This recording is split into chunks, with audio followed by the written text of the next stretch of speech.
Hello and welcome. I am Krishna, and I am delighted you could join me. We are about to embark on an extraordinary journey to a jewel nestled in the southern Caribbean Sea, an island vibrant with color and life, yet shrouded in the most fascinating of secrets. This is Curaçao, a place where history whispers from every corner, where nature performs its most unusual and beautiful spectacles, and where human ingenuity has crafted a culture unlike any other on Earth. Here, in the heart of Willemstad, the capital city, a most unusual transaction takes place daily.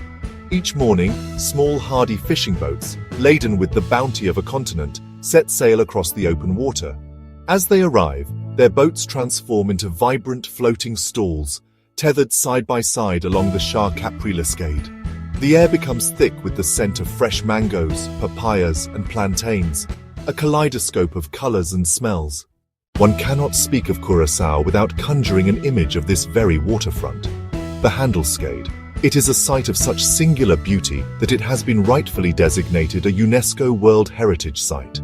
These remarkable structures, with their ornate gables and plaster details, are a direct echo of 17th century Dutch colonial architecture. But it is their color that truly captivates the soul. A vibrant palette of ochre, blue, gold, and rose, painted against the brilliant turquoise of the sea. In the world of spirits, few are as instantly recognizable as this, the vibrant electric blue of Curaçao liqueur. But its origin is a story of failed ambition and remarkable adaptation. This new resilient citrus, now known as the Laraha, developed a peel rich with fragrant aromatic oils. This essence, when distilled with alcohol and sweetened, became the base for the liqueur we know today. Beneath the dry, sun-baked surface of the island lies another world, a subterranean kingdom sculpted by water over millions of years. These are the Hato Caves. Formed when the island of Curaçao emerged from the sea, these limestone grottos are, honestly, a geological marvel. During the dark days of the slave trade, these hidden chambers became a sanctuary. Runaway slaves would seek refuge in the labyrinthine darkness. The walls of Hato Caves are not just stone. They are imprinted with the stories of a struggle for freedom.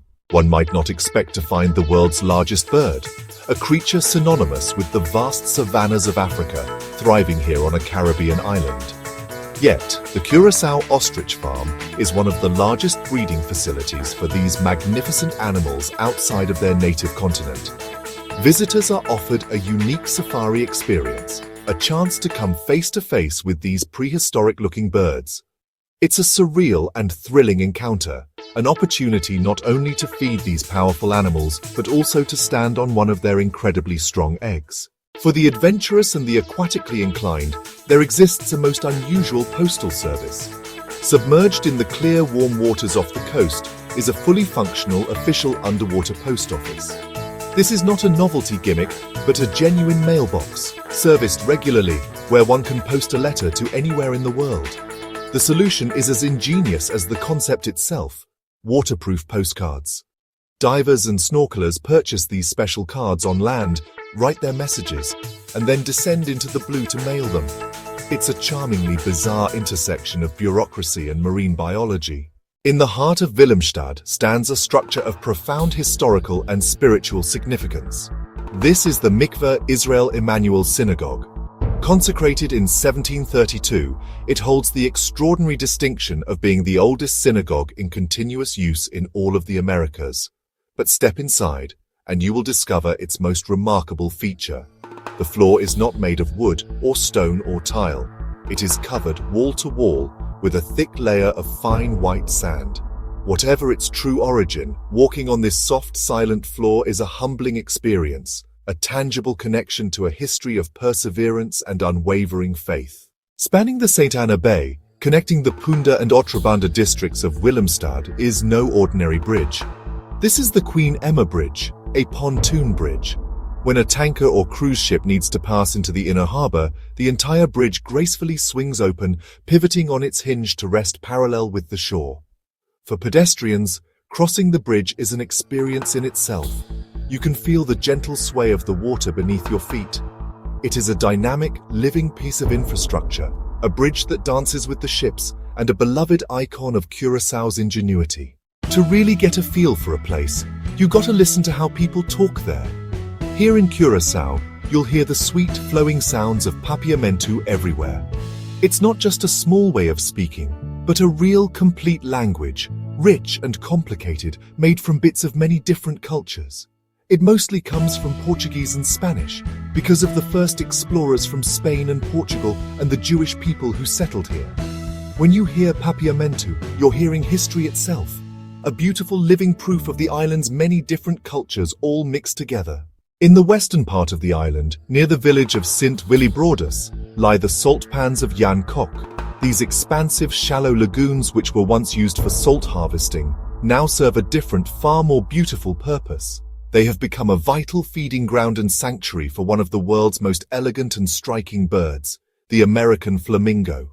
Here, these magnificent creatures can be seen wading through the brine, their brilliant pink and scarlet plumage a startling contrast against the stark white landscape.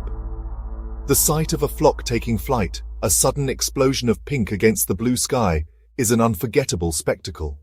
It is a wild, natural ballet performed daily in this quiet corner of Curaçao. The history of Curaçao, like that of much of the Caribbean, is stained by the brutality of slavery. But it is also a history of resistance and the unquenchable human desire for freedom. In 1795, this desire erupted into one of the most significant slave revolts in the region's history.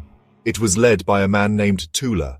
On August 17th, Tula and a group of fellow enslaved people at the Knip plantation refused to work, laying down their tools and beginning a march towards the capital, Willemstad. Although the revolt was ultimately and brutally suppressed, and Tula was executed, his legacy endures. He is now revered as a national hero, a symbol of courage and the fight for justice. For those who venture beneath the waves, Curaçao offers a seascape that is truly otherworldly. One of its most famous dive sites is known fittingly as the Mushroom Forest. This is not a forest of fungi, but of coral. Over many decades, a unique combination of strong currents and bioerosion has sculpted the large, hard star coral formations into remarkable shapes. Diving here is like swimming through a surreal, submerged fairy tale. These colossal coral heads, some towering up to 10 feet high, create a complex and beautiful habitat. Schools of colorful fish, like blue tangs and sergeant majors, dart between the stems, while moray eels and lobsters find shelter in the crevices beneath the large caps. While Curaçao is known for its beautiful coastline, some of its most enchanting beaches lie hidden away from the bustling crowds. These are the secret gems. One such place is Playa Lagoon. Tucked away at the end of a narrow bay flanked by high cliffs, this small, intimate beach is a snorkeler's paradise. An even more remote escape is the uninhabited island of Klein Curaçao, or Little Curaçao, a few miles off the southeast coast, reached only by boat.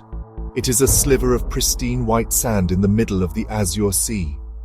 To spend a day here is to experience true solitude, with nothing but the sound of the waves and the cry of seabirds.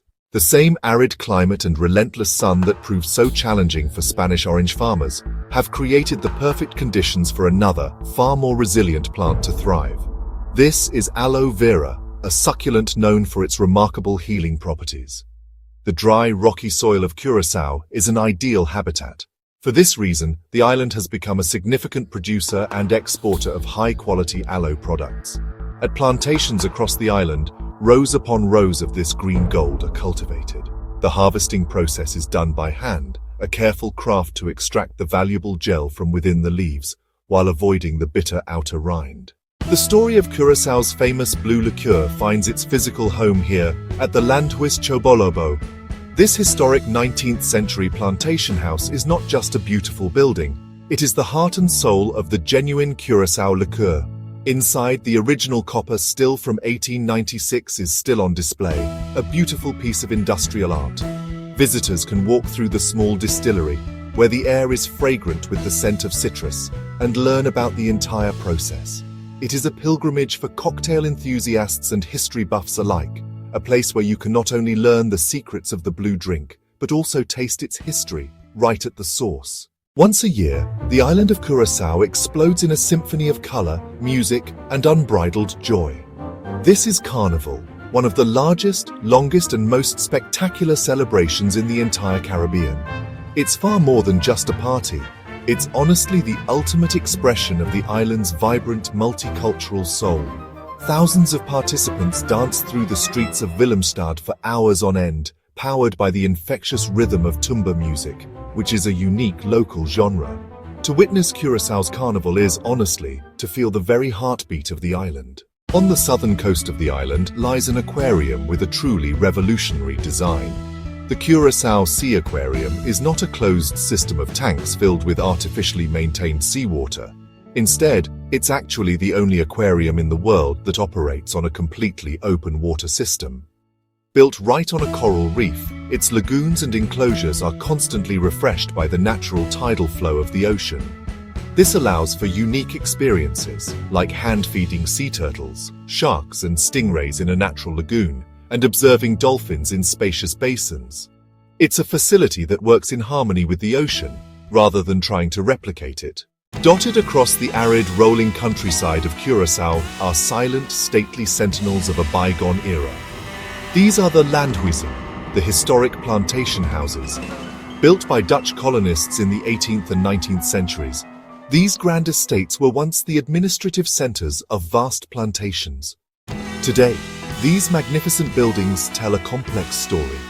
They are beautiful relics of colonial wealth, but they also stand as solemn reminders of the system of slavery upon which that wealth was built. Many have been given new life as museums, art galleries, boutique hotels, and fine dining restaurants. To visit a landhuis is to step into the island's past. The beaches of Curaçao are not just for sunbathers and swimmers. They are ancient, sacred grounds for some of the ocean's most gentle and endangered creatures. For millions of years, sea turtles have been navigating the world's oceans, and they return, generation after generation, to these very sands to lay their eggs. This precious cycle of life is incredibly fragile. Thankfully, dedicated local conservation groups work tirelessly to protect them. Volunteers patrol the beaches during nesting season, marking and monitoring nests, and ensuring the tiny hatchlings have a safe passage to the sea. For the first-time visitor to Curaçao, a simple transaction can become a moment of amusing confusion. The official currency of the island is the Netherlands Antillean guilder, also known as the florin. However, due to the island's close ties with international tourism and trade, the US dollar is not just accepted, it is ubiquitous. Prices in shops and restaurants are often listed in both currencies. This dual currency system can lead to some interesting mental gymnastics for tourists. You might pay for a meal in US dollars and receive your change in a mixture of dollars and guilders.